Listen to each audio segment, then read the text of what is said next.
नमस्कार। टॉपिक है हमारा अमेरिका की क्रांति, अमेरिकन रिवॉल्यूशन के बारे में बात कर रहे थे हम लोग। अमेरिका की क्रांति के कुछ कारणों के विषय में बात कर चुके थे।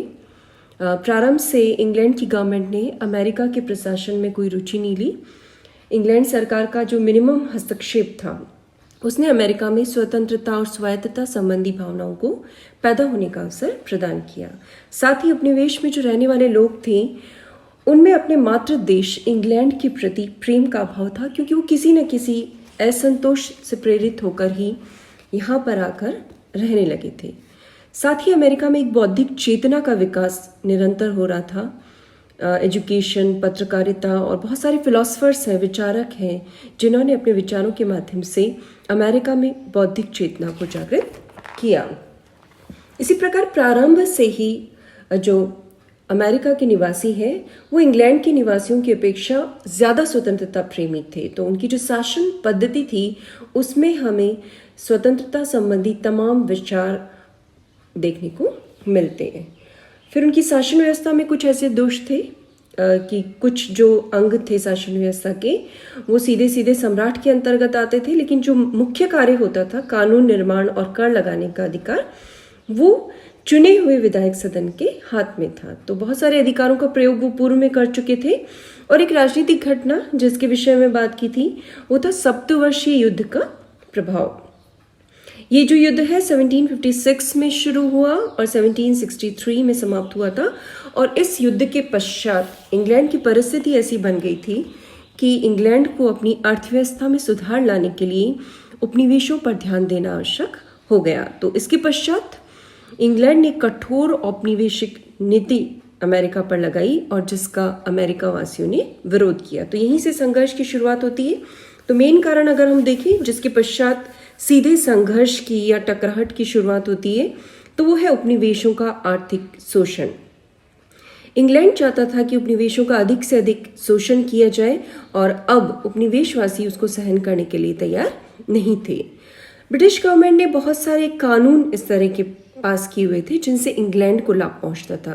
ये जो कानून है पूर्व में पास किए गए थे, लेकिन पूर्व में इंग्लैंड ने इनको बाध्यतापूर्वक लागू करने का प्रयास नहीं किया। तो कानून थे लेकिन कानूनों की अवहेलना अमेरिकावासी किया करते थे। तो ये एक ऐसी बात थी जिसने अमेरिका के लोगों में स्वायत्तता या स्वतंत्रता की भावनाएं जो है वो शुरुआत में ही पैदा कर दी थी। तो बहुत सारे कानून हैं, व्यापार संबंधी बहुत सारे कानून हैं जिनको हम 3 कैटेगरी में डिवाइड कर सकते हैं। पहली श्रेणी में हम डालते हैं नौ संचालन कानून, नेविगेशन एक्ट कहा जाता है इनको। इंग्लैंड ने इस तरह के नेविगेशन एक्ट पारित किए थे 1651 में। इन नेविगेशन एक्ट के तहत ये व्यवस्था की गई कि उपनिवेशवासी जो व्यापार कार्य करेंगे तो उन व्यापार कार्यों में केवल इंग्लैंड, आयरलैंड और स्वयं उनके उपनिवेशों के जहाज़ों के माध्यम से ही व्यापार संबंधी गतिविधियां संचालित हो सकेंगी। ये इसलिए किया गया था क्योंकि इस नियम से इंग्लैंड के जो पोत निर्माण उद्योग था सिर्फ उसी का विकास हो, उसी के माध्यम से व्यापार किया जाए, इसके लिए इंग्लैंड ने प्रोविजंस किए थे। इसी तरह से नौ संचालन कानून के अंतर्गत ये व्यवस्था भी की गई थी कि किसी भी तरह का कच्चा माल जिसकी इंग्लैंड को आवश्यकता होती थी, अर्थात इंग्लैंड जिन जिन चीज़ों का अमेरिका से आयात किया करता था उनको बिना इंग्लैंड के बंदरगाहों पर लाए उपनिवेशों से दूसरे स्थानों पर निर्यात नहीं किया जा सकता था। तो इससे इंग्लैंड को काफ़ी फायदा पहुंचता था। इंग्लैंड के व्यापारियों को दलाली मिलती थी। इंग्लैंड की जो गवर्नमेंट थी उनको दोबारा जब निर्यात करते थे माल को तो उस पर दोबारा से उनको राजस्व की प्राप्ति होती थी। इसी तरह से इंग्लैंड ने अपने ही व्यापारिक हितों के उद्देश्य की पूर्ति के लिए 1663 में एक दूसरा नौ परिवहन कानून पारित किया। इसके तहत यह व्यवस्था की गई कि यूरोप से अमेरिकन उपनिवेशों में जो निर्यात किया जाएगा वो माल पहले इंग्लैंड के बंदरगाहों पर लाया जाएगा।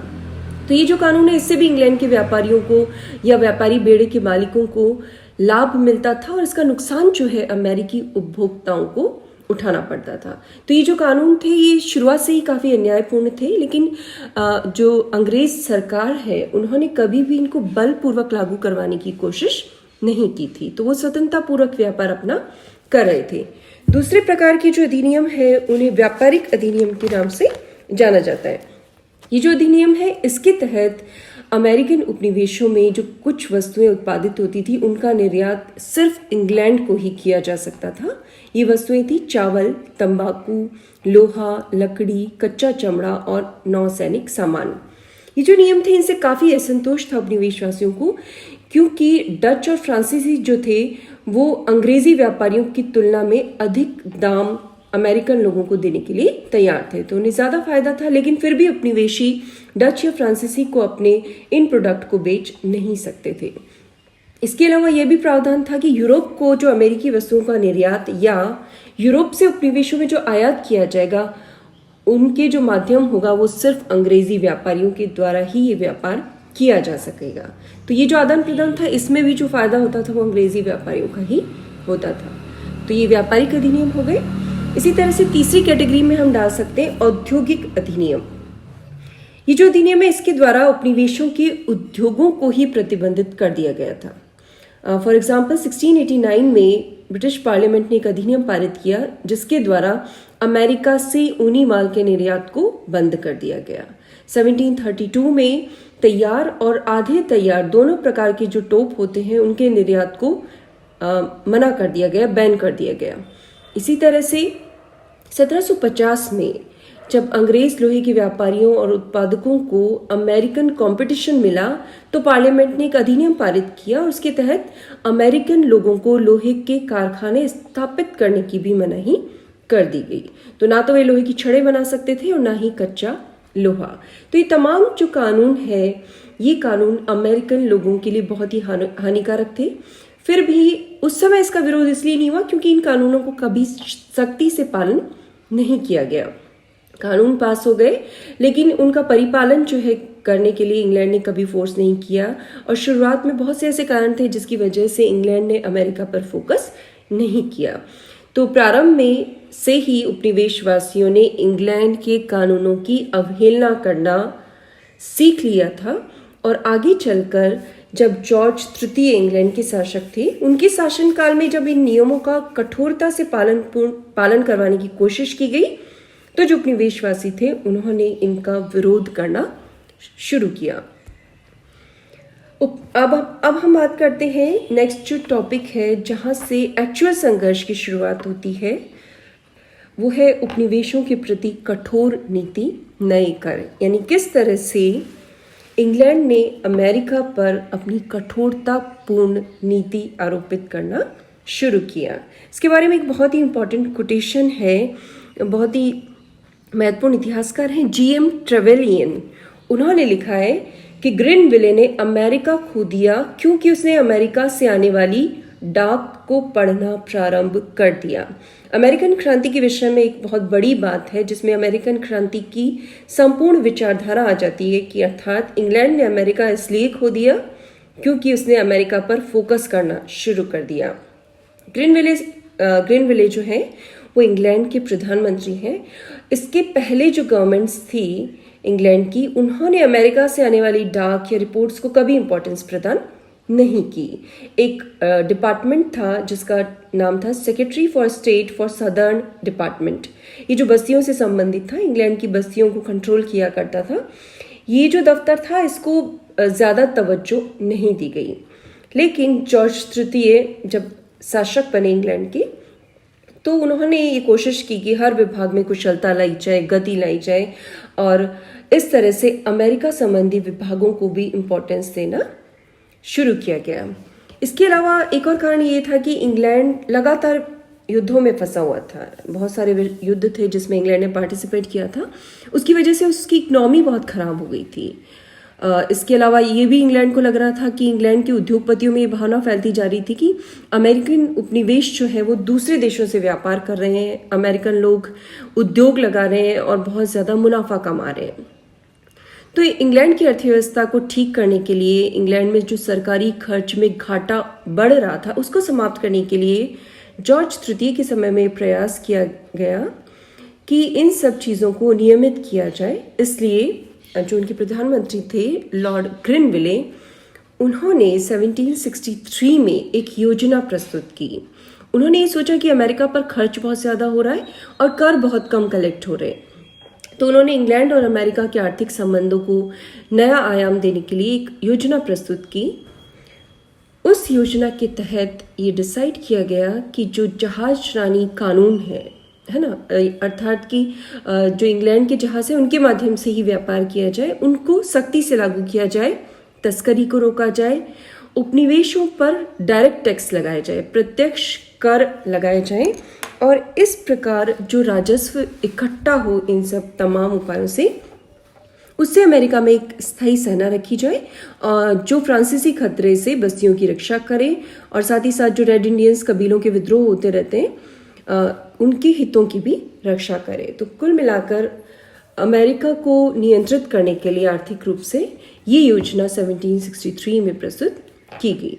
इसके अलावा ग्रिनविले ने 4 एक्ट अधिनियम भी पारित किए, जिनमें से सबसे इम्पॉर्टेंट था शुगर एक्ट, मॉलिसेस एक्ट 1764 में, और दूसरा एक्ट है स्टाम्प एक्ट। ये 2 इम्पॉर्टेंट है, sugar act and stamp act. और दूसरे जो 2 एक्ट है वो है करेंसी एक्ट और क्वार्टरिंग एक्ट। करेंसी एक्ट जो है उसके द्वारा अमेरिकन उपनिवेशों में जो दूसरे देशों के साथ प्रचलित हुंडी थी या जो कागजी मुद्राएं चलती थी उन पर रोक लगा दी गई। उद्देश्य ये था कि व्यापार में केवल अंग्रेजी मुद्रा का प्रयोग हो।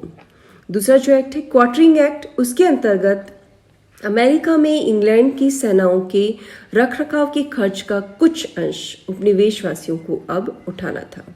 शुगर एक्ट के अंतर्गत इंग्लैंड के अलावा अन्य देशों से जो आने वाली विदेशी रम थी उसका आयात बंद कर दिया गया। हालांकि शीरे पर जो चुंगी थी 6 पेंस से घटाकर 3 पेंस कर दी गई, लेकिन इसको वसूल करने की पूर्ण व्यवस्था की गई। कुछ वस्तुओं पर टैक्स भी लगाया गया, जैसे शराब, रेशम, कॉफी और दूसरी जो विलास वस्तुएं। शुगर एक्ट को बड़ी कड़ाई से लागू किया गया। सीमा शुल्क अधिकारी जो है उनको निर्देश दिया गया कि वो दृढ़ता पूर्वक इसकी वसूली करें और जो भी तस्करी कर रहे हैं उन तस्कर व्यापारियों को पकड़ लिया जाए। शाही जो अधिकारी हैं उनको बहुत विस्तृत अधिकार प्रदान किए गए, रिट्स ऑफ असिस्टेंस दिया गया ताकि वो संदिग्ध स्थानों की तलाशी ले सकें। तो उपनिवेशवासियों ने इस नियम का और इस नियम के पालन के लिए जो कठोर कदम उठाए गए उनका बहुत ज़्यादा विरोध किया, क्योंकि जो इंग्लैंड अमेरिका के जो लोग थे वो अपनी रम की भट्टियों के लिए जो शीरा है वो फ्रांसीसी और डच लोगों से बिना किसी आयात करके मंगवाते थे। तो अब उनके ये तमाम फायदे बंद हो चुके थे। वो सस्ते दामों पर शक्कर ना मोल ले सकते थे, ना ही रम बनाने के लिए शीरा ले सकते थे। इसके अलावा ये जो नियम था ये सिर्फ और सिर्फ अंग्रेज शक्कर उत्पादकों के लिए बेनिफिशियल था। इस अधिनियम का बहुत ज़्यादा विरोध हुआ। बहुत सारे इस एक्ट के विरोध में इतनी ज़्यादा प्रतिक्रिया हुई कि ऐसा कहा जाता है कि 6 महीने में लोगों ने इतना सोच विचार कर लिया जितना उन्होंने अपने संपूर्ण जीवन में भी नहीं किया।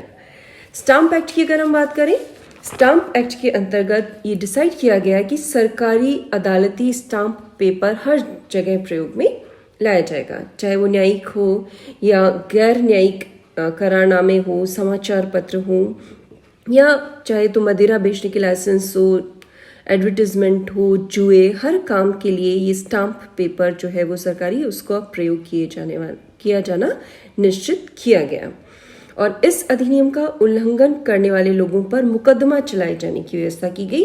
और जो मुकदमा चलाया जाता था उसमें जूरी प्रथा नहीं थी, न्यायाधीश सीधे फैसला किया करते थे। ग्रिनविले को लगता था कि इस योजना का बहुत ज़्यादा विरोध नहीं होगा क्योंकि आम जनता पर इस टैक्स का कोई असर नहीं पड़ने वाला है, लेकिन अमेरिका में इसका बहुत तगड़ा विरोध हुआ, कड़ा विरोध हुआ। और विरोध का कारण आर्थिक बिल्कुल नहीं था, इसका जो सैद्धांतिक कारण है वो इसका सबसे महत्वपूर्ण कारण था। उपनिवेशवासियों ने इन एक्ट्स का विरोध करना शुरू कर दिया। बहुत सारे स्थानों पर दंगे होने लगे। मैसाचुसेट्स में दंगों की शुरुआत हुई। स्टाम्प बेचने वालों के घरों पर हमले कर दिए गए। जो विरोध कर रहे थे तमाम समितियों के माध्यम से, संस्थाओं के माध्यम से, उन्होंने यही कहा, उनका एक ही उद्देश्य था कि स्टाम्प अधिनियम का दृढ़ विरोध किया जाए। बहुत सारी संस्थाओं की स्थापना हुई जिनके नाम रखे गए sons of liberty, daughters of liberty, अर्थात स्वाधीनता के पुत्र और स्वाधीनता की पुत्रियां। तो इन तमाम उपायों से अमेरिकन लोगों ने इंग्लैंड के इन अधिनियमों का विरोध करना शुरू कर दिया। मैसाचुसेट्स में जो विरोध हो रहा था उसको बहुत सारे लीडर्स मिले, जिनमें जेम्स ऑटिस और सैमुअल एडम्स सबसे इम्पॉर्टेंट है। एडम्स की एक इम्पॉर्टेंट घोषणा है जो अमेरिकन क्रांति का मूल आधार हम कह सकते हैं, वो ये कि नियम अनुकूल प्रतिनिधि लिए बिना कर लगा देना लोगों को गुलाम बनाने का एक तरीका है। उनका जो स्लोगन था, नो टैक्सेशन विदाउट रिप्रेजेंटेशन, अर्थात इंग्लैंड की जो संसद है जिसमें कोई अमेरिकी रिप्रेजेंटेशन नहीं है, उसे अमेरिका पर कर लगाने का अधिकार नहीं है। अमेरिका में एक नारा उठा, बिना प्रतिनिधित्व के कर नहीं। व्यापारियों ने इस अधिनियम के वापस लिए जाने तक इंग्लैंड से आयात करना बंद कर दिया। समाचार पत्रों पर स्टाम्प की जगह पर मानव सर और हड्डियों के चित्र लगाए जाने लगे और इन तमाम जो उपाय हैं उनके माध्यम से इंग्लैंड की इन एक्ट्स का विरोध किया गया। और उसके पश्चात स्टाम्प एक्ट के विरोध में उपनिवेशों ने संगठित होकर भी इसका विरोध किया। 9 उपनिवेशों ने मिलकर अक्टूबर 1765 में स्टाम्प एक्ट कांग्रेस का अधिवेशन किया, जिसमें कुछ प्रस्ताव पारित किए गए, जिसके तहत ये निश्चित किया गया कि बिना उनकी सम्मति प्राप्त किए उन पर कर नहीं लगाए जा सकते। हालांकि उन्होंने ब्रिटिश सम्राट के प्रति अपनी राजभक्ति व्यक्त की, किंतु उन्होंने स्पष्ट शब्दों में व्यक्त कर दिया गया कि अंग्रेज सरकार के अंतर्गत हमको समस्त अधिकार प्राप्त हैं। तो अमेरिकन उपनिवेशों में स्टाम्प एक्ट का बहुत तगड़ा विरोध हुआ। इंग्लैंड का व्यापार गिरने लगा। इंग्लैंड के जो व्यापारी थे उनकी कंडीशन बहुत खराब होने लगी और विवश होकर इंग्लैंड की गवर्नमेंट को 1776 में स्टाम्प एक्ट को निरस्त करना पड़ा। और ये जो आंदोलन था इसकी फर्स्ट इम्पॉर्टेंट विजय मानी जाती है। Thank you.